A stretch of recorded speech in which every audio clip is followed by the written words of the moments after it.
Hello, it's ShadeX, and my Bo Burnham video flopped. What's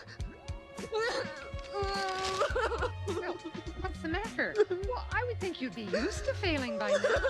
So I need an idea for a new video. I guess I'll watch something on Tubi. Whoa, look at all these obscure cartoons that are available to watch for free. Tyreek was right when he said, "It's all on Tubi, son." So, what should I watch?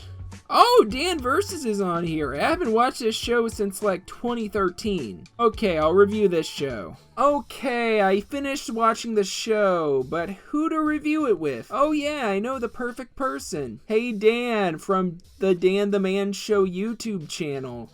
Want to be in my Dan Versus video? Oh my god, look, I appreciated it when you asked me to be a part of your Aqua Teen Hunger Force video, because I really do like that show. But for the last goddamn time, I am not interested in being in your Dan Versus video. Frankly, I'm a bit offended that you keep asking me that, since I'm not really that big a fan of the show, and the only reason you're asking me is because of my name. So, I'm gonna say this one more time to make it very clear. Stop calling me, stop texting me, stop DMing me on Discord and Twitter, and I don't even know how you managed to get AIM on my computer since that was discontinued in 2017, but stop AOL instant messaging me about Dan Versus. I don't care! Anyway, have a good day, bye. Well, looks like I'm doing this review by myself.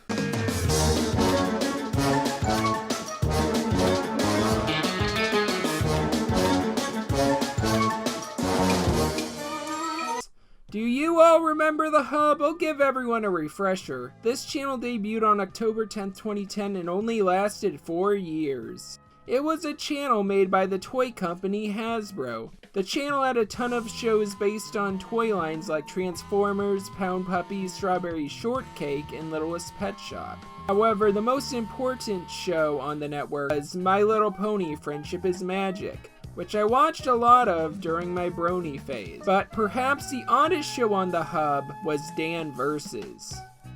What I find interesting about this show is that it was initially pitched to Adult Swim, but ended up airing on a family network. Dan Versus is a show about an angry man in his mid-30s, desiring revenge against a person, place, creature, or thing in each episode. The show was put on a network for kids, but it sure got away with a lot. I mean, this show has episodes where Dan commits several acts of domestic terrorism. I am surprised that this show aired on the same network as My Little Pony.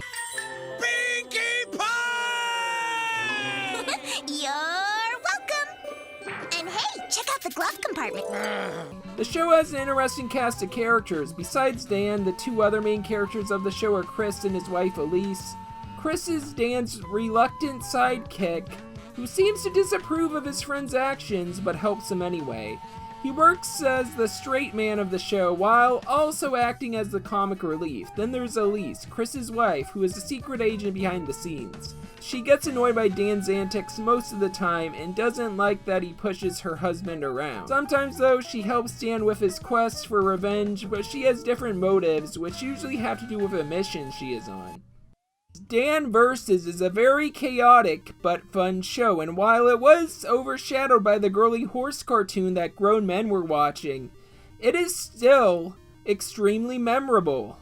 The show was created by Dan Mandel and Chris Pearson, who loosely based the two lead characters on exaggerated parts of themselves. The show, according to them, would have been a live-action sitcom, but they realized animation opened up much more story possibilities. Chris said Calvin and Hobbes greatly influenced him while writing Dan Versus. He viewed Dan as who Calvin would grow up to be if something horribly wrong happened to him. Originally, the show had designs that looked like this. However, once Dan Versus got picked up, the show got a more unique art style, with characters being designed by Chris Battle, known for his designs for iconic shows like the Powerpuff Girls, Dexter's Lab, and even Teen Titans Go. I am definitely glad that he got to create the look for the show. The final art style of Dan vs. definitely stands out more than Freddie Christie's original design. They aren't the worst, but I definitely prefer Battles. Despite the art not looking as good as the final product, the creators of the show are thankful for his original design, as they were used to pitch the show to various networks. I found the pitch art on the Dan vs. Facebook page, which surprisingly is still active years after the show ended in 2013. The page is run by co-creator Dan Mandel. Another thing I want to mention is that Dan vs. was animated by Film Ramen, a studio that worked on The Simpsons and King of the Hill. The DVD cover for Season 1 even proudly promotes that. Anyway, that's enough for the history and development of Dan vs. Now we'll talk about the show itself and why it's awesome. Dan vs. has a very strong start. I was hooked on the show with the first episode I saw. The Wolfman has an amazing introduction. This scene is great, and lately it's been memed a lot on the internet. I don't care who the IRS sends, I am not paying taxes. Dan dreams of this supermodel who plans on making him pancakes, but then he wakes up. He's sad that his dream isn't a reality, and his morning gets worse after he deducts that a Wolfman scratched his car. He then screams, "Wolfman," and Dan vs. the Wolfman flashes on screen. This is a fantastic introduction to the lead character of the show. After the intro, we get introduced to Chris, Dan's best friend. Chris seems very hesitant at the start of the show to help his friend with vengeance. He tells Dan that his wife Elise forbids him from helping Dan with his revenge plans. However, Elise reveals to Chris that she just doesn't want Dan pushing him around. At the start of the episode, we understand the dynamic. Dan, for a long time now, has been having Chris help him with revenge plans off screen prior to the show. First, Dan seems delusional, and Chris believes that he confused an animal from the shelter nearby for the Wolfman. Despite doubting his friend, he agrees to help him in the quest for revenge. At first, Dan seems crazy. He captures a child in a werewolf costume on Halloween, believing him to be the one who scratched his car. Chris makes Dan free the boy, and they both get arrested after he scares another one. At the start, Dan seems insane, and don't get me wrong, he is pretty crazy. However, it turns out he's right. On their way home, the two see the Wolfman. Following that up, the two go through months of planning, and it seems Dan plans to kill the Wolfman. However, Dan's revenge plan was much more simple than that. He just wanted to key the Wolfman's car. This surprises Chris because a lot of effort went into this plan. Now that I've gone over the first episode of the show, I'll now talk about the characters more in depth, starting with Dan. It's a mask I see before me. A suitably menacing mask with which to seek revenge. Excuse me, who are you? Oh, no one. Just some guy, in a mask. Dan is a very chaotic character. Dan seeks revenge against the state of New Mexico and even the country Canada in the very first season. You'd think that it'd be hard for someone to get revenge against a state or even a country, but Dan finds a way. Dan can get ticked off by the smallest of things. When his favorite show, Population Control Johnny, gets rescheduled because of baseball, he goes and seeks vengeance against the sport. Like, I am a bit miffed that the Treehouse of Horror episodes of The Simpsons tend to get postponed for sports events. But am I gonna kidnap the MLB commissioner because a show I anticipated watching got preempted by a baseball game? No! But Dan sure did. There are times where Dan goes way too far. One example would be puppeteering his best friend Chris's body after he ate poisoned meatloaf, intended for the man at the animal shelter. This happens in an episode named after that very location. It's an episode where Dan is really awful at the start. Dan wants to blow up the animal shelter because the noises of cats and dogs annoy him. That's the premise of the episode. However, a majority of it is spent with Dan in to poisoned Chris. You'd think this episode would be uncomfortable to watch, and it kind of is. Elise is rightfully mad at Dan for stealing her husband from the hospital and takes him back there. Dan is really toxic for most of this episode, but despite that, I somehow want him to succeed. I don't watch Dan Versus to see a complete do-gooder, just like I don't watch Eric Cartman on South Park to see a kind child. Dan is a jerk, and that's what makes his character work. Despite Chris being away from him, Dan still has the TNT he bought with his credit card, which he plans on using to blow up the shelter full of animals with. However, he meets an adorable cat who he names Mr. Mumbles and gets a change of heart. He then lets all the animals free. Dan may be a jerk, it's even on his shirt, but he still has a heart. It is very important when writing a jerk character to have them do something honorable, like save a cat, and in this show, Dan literally does just that. Mr. Mumbles is a great character as she is someone Dan cares about, and yes, Mr. Mumbles is a girl. That's revealed several episodes later. She's ready. What do you mean she? Girl cat? Wait, in what context did you discover that? We're wasting time! Just like the episode The Wolfman, Dan's bizarre claims sometimes do end up being true. The dentist is another great example of this. Dan is afraid of going to the dentist and believes he's a tooth-themed supervillain who is a master planner who created a teddy bear that knocked out his teeth to make him go back for a checkup. This sounds very bizarre and crazy. The dentist seems normal, but surprisingly, he is what Dan thought, a tooth-themed supervillain, and he's voiced by Mark Hamill. This episode is insane. However, there are episodes where Dan is overreacting as well. This includes the episode The Neighbors, where he believes his new next-door neighbors are cannibals. His neighbors are really nice to him, which scares Dan. They offer him pie, which leads to him believing they'll turn him into a meat pie. Out of fear, Dan comes up with several twisted schemes to scare them away, but by the time he warms up to the neighbors, they discover he infested their home with cockroaches. They get angry at him and then move away. Another thing I want to mention in the show is that Dan has quite a few love interests. The two most important are Hortense and Becky. Hortense is a girl Dan was in somewhat of a relationship while staging a strike at BurgerFile, a restaurant she worked at. Dan clearly likes her, however, she becomes regional manager of that restaurant, and he believes she's gone forever. However, Dan could have easily visited her at any time. She reappears in a Season 2 episode titled The Wedding, where she reveals to Dan that she's engaged to Jeremiah Berger. Dan is invited to the wedding and decides to sabotage it out of jealousy towards her fiancé. He clearly cares about Hortense, but he can't admit it.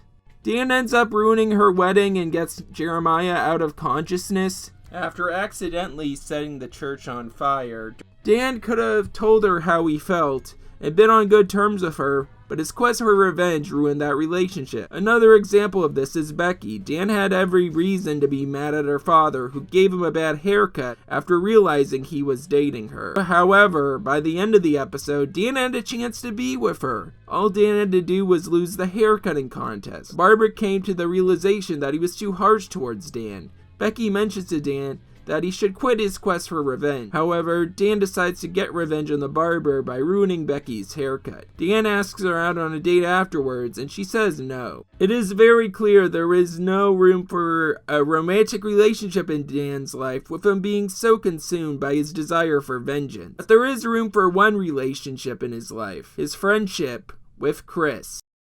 I feel ridiculous. Good. It's your punishment for trying to bail on me. But hey, you heard Elise. She said go with Dan and wear a clown suit. I don't think that's what she said.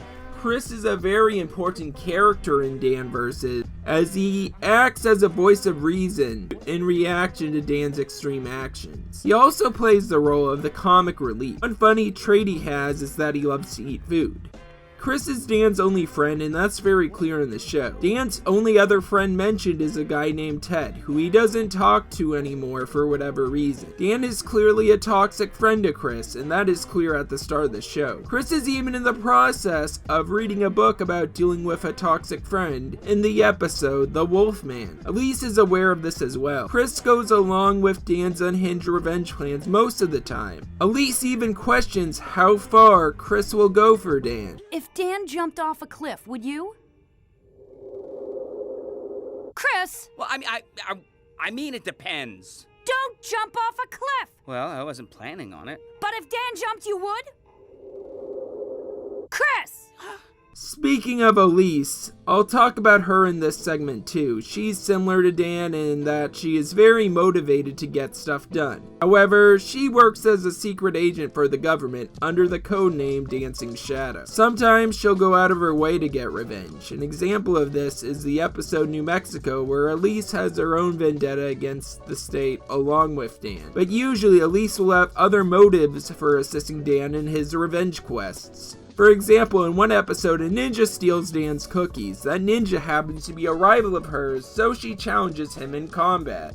Also, a lot of the time, she has secret missions she needs to accomplish. In an episode, she assists Dan in getting revenge against a bank, not because they robbed him of 50 cents, but because she needs the money from it to buy a stolen virus bioweapon back from an untrustworthy foreign country. She also will get involved if Chris gets hurt in some way. Chris and Elise are the two most important characters in the show besides Dan. While Elise may not be completely fond of Dan, she knows he's a very important part of Chris's life. While she wishes Chris could find better friends, it's clear the only one he has is Dan. By the end of the series, we learn along with Elise that Dan and Chris have been friends since childhood. This is revealed in the episode Summer Camp. They meet at Camp Atrocious, a terrible camp with a sadistic camp counselor, and have been friends ever since. That episode is Dan's origin story, and it was worth watching all 3 seasons to get to. One funny thing that is apparent in the show is that Chris and Elise act as parents to Dan in a sense. This is even remarked in the episode Parenting, where Elise frequently tells Chris they should have a baby together throughout. However, towards the end she says this. So what do you think, Elise? Should we have a kid? I think we already do. Yeah. Speaking of parents, it's time to talk about Elise's mom and dad, Don and Elise Sr. Her parents are essentially the main antagonists in the show. They aren't happy with Elise being married to Chris, and they constantly call their daughter Junior despite her being uncomfortable with it. Also, they especially do not like Dan, and I can't blame them because Dan constantly puts them in danger. In the episode Elise's Parents, Dan almost gets Don framed as being a mob boss. It's also revealed that Elise Sr. works for the Mafia. In the family camping trip, Dan impersonates a slasher and almost gets them both killed by a real slasher. Both Don and Elise Sr. really despise Dan, but they pretend to like him in the family Thanksgiving when in reality it was all just a ploy to get his deviled egg recipe. There is one instance where they do team up, however, in the episode Chris, where Dan seeks revenge against his best friend because of a movie prop. Don and Elise Sr. plan along with Dan on how to get rid of Chris. Finally, there's a series finale titled The Family Cruise that wraps up the show very nicely. It's revealed in this episode that Elise Sr. and Elise are working for opposite sides and that both of them are seeking out a powerful navigation diamond. The two aren't so different as originally thought. Elise Sr. has a cool robot suit. Anyway, the episode ends up being very wholesome by the end. The ship is a damaged mess because of the fight Elise and her mom had. Everyone gets imprisoned, and then we get this good moment. You know, if we could reach that panel, we might be able to short out the electronics and pop the door. Good idea, Elise. This is an episode where Dan, Chris, Elise, and her parents work together to escape the cruise ship. The end has everyone confessing their secrets, which includes Elise's secret agent job and Elise Sr.'s criminal activities. However, after entering the Catalina parallelogram, they travel back in time. Dan says he has a vision of the trip going awry, and by the end of the episode, he gets tied up in duct tape and doesn't go on the trip. Overall, Elise's parents are very interesting characters. Another detail I want to mention is that Elise's parents, Don and Elise Sr., are played by the two main parents from Family Ties. I haven't watched the show, but that's an important fact I'd figured I'd mention. Anyway, I talked about the show's main semi-antagonists. However, I wouldn't call Elise's parents straight up evil. Don't get me wrong, they are bad and they are characters that are a great foil to Dan. They ruin Dan's plans with Chris to watch horror films together, which annoys him quite a bit. But Don and Elise Sr. aren't pure evil. However, there is a character I saved to talk about at the end of this video. That guy being none other than Imposter Dan. Imposter Dan, or the Imposter, is a very interesting character. He randomly steals Dan's identity and does good deeds as him. This of course angers Dan. Not only that, but the Imposter manages to clean Dan's disgusting mess of an apartment and makes it livable. Imposter Dan is a very threatening character. He manages to get Mr. Mumble's affection, who believes him to be the real Dan. The Imposter even gets Chris's approval by making him pie. However, Dan manages to get the Imposter arrested by fooling the police into thinking it's him. This leads to Imposter Dan getting jailed for missing his court date. The Imposter appears again in Season 2. In that episode, he is a telemarketer whose goal is to drive Dan insane with calls. This is all a ploy for revenge because Dan got him arrested. This is a great episode that is a great follow-up to his first appearance. The episode surprisingly ends with Dan in jail and the Imposter succeeding. Overall, Imposter Dan is the best antagonist in the whole show. It's a shame he only appeared in 2 episodes. Overall, Dan vs. was a very fun watch. It's a shame the show died along with the hub. Dan is a very funny character, and I love his voice actor, Curtis Armstrong. At first I thought his best voice role was Snot from American Dad, but his role as Dan is leagues better. Now when I hear Curtis's voice, I don't think about Snot, I think about Dan. Now that I've talked about the show in depth, I now want to talk about the future of the program. Dan vs. has been cancelled for a long while, but the creators want the show to come back. They even started a call to action to get the show revived. According to the Dan vs. forums, the show is currently being pitched to HBO Max, this time with an adult audience in mind. However, to get this show back, HBO Max needs to know there is interest. Dan Mandel has told fans to review the show on Amazon Prime, where the entire series is available for purchase. Anyway, hopefully the show does come back in the future. The creators really want to do it. It's good they are in the pitching stage right now, but hopefully the show can get back into production. Dan vs. is a great show, and I'm glad it got a resurgence in viewership now. This show is fantastic, and a continuation that is more mature would be great, especially since an adult audience was the original demographic in mind. This has been ShadeX, and I hope y'all feel nothing but good vibes.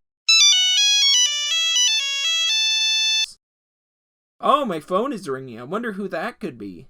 Hey dude, I wanted to apologize. I'm really sorry that I lashed out at you earlier. I've just been under a lot of stress, but you really didn't deserve that, and I am sorry. And just to show how sorry I am, I'm willing to do the Dan vs. video with you.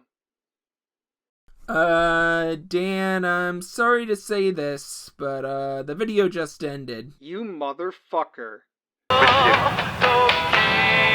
We're on the